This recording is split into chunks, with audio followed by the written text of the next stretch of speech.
Clockwise ডিরেকশনে ঘুরে ওদিকে যাব, তাহলে এই ডিরেকশনে ঘোরার জন্য এই যে ইউনিট ভেক্টরটি রয়েছে এই ইউনিট ভেক্টরটিকেই ঘোরাতে হবে। তাহলে এই ডিরেকশনে যাওয়ার জন্য আমার আরেকটি ইউনিমডুলার কমপ্লেক্স নাম্বার কত, e⁻i⁻, এটা একে কি করবে, একটি দিক দিয়ে দেবে, দিক ওকে ঠিক করে দেবে। তাহলে এর সাথে যখন e⁻i⁻ আমি গুণ করব, এই ইউনিমডুলার কমপ্লেক্স নাম্বারটা এদিকে রয়েছে, এ রোটিং করে যাবে, আইদার এদিকেও যেতে পারে এদিকেও যেতে পারে। যদি থিটা পজিটিভ হয় অ্যান্টি ক্লকওয়াইজ যাবে, যদি থিটা নেগেটিভ হয় ক্লকওয়াইজ মুভিং হবে, ক্লকওয়াইজ মুভিং হবে। তাহলে এখন আমি ছিলাম কত, এ বরাবর, এখন গিয়েছে এই বরাবর, তাহলে এই বরাবর গিয়ে আমি একটা ডিরেকশন পেয়েছি এসির দিকে। তাহলে এটা নিজে ইউনিমডুলার কমপ্লেক্স নাম্বার, এটা ইউনিমডুলার কমপ্লেক্স নাম্বার, তাহলে রেজাল্ট্যান্ট কি হবে, একটা ইউনিমডুলার কমপ্লেক্স নাম্বার আসবে। তাহলে আমি যদি এসির দিকে যেতে চাই, তাহলে এসির দিকে আমার একটি ইউনিমডুলার কমপ্লেক্স নাম্বার প্রয়োজন, নাহলে তো এটার সাথে সমান করতে পারবো না।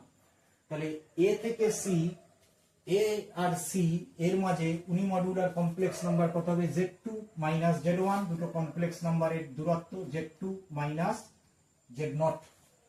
এর ডিরেকশন এই জিনিসটাকেই এটা দিয়ে ডিভাইড করে দেবো, যে মডুলাস z2 মাইনাস z0।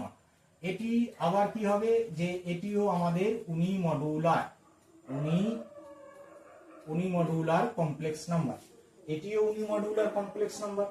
এখন যে ডিরেকশনে যদি এটা থিটা কোণ করে ঘুরে ঠিক এক্স্যাক্ট এই বরাবর এসে পড়তে চায়, তাহলে এই ইউনিমডুলার কমপ্লেক্স নাম্বারটা এর সাথে সমান হয়ে যায়, তাই না? তাহলে এটি কি হবে আমাদের, যে এটি দাঁড়াবে হচ্ছে, এটি দাঁড়াবে কি ছিল, এই বরাবর z1 minus z0 divide z1 minus z0 module e⁻i⁻θ। Clear? তাহলে এই z1টাকে নিচে নিয়ে আসো আর এটাকে উপরে তুলে দাও।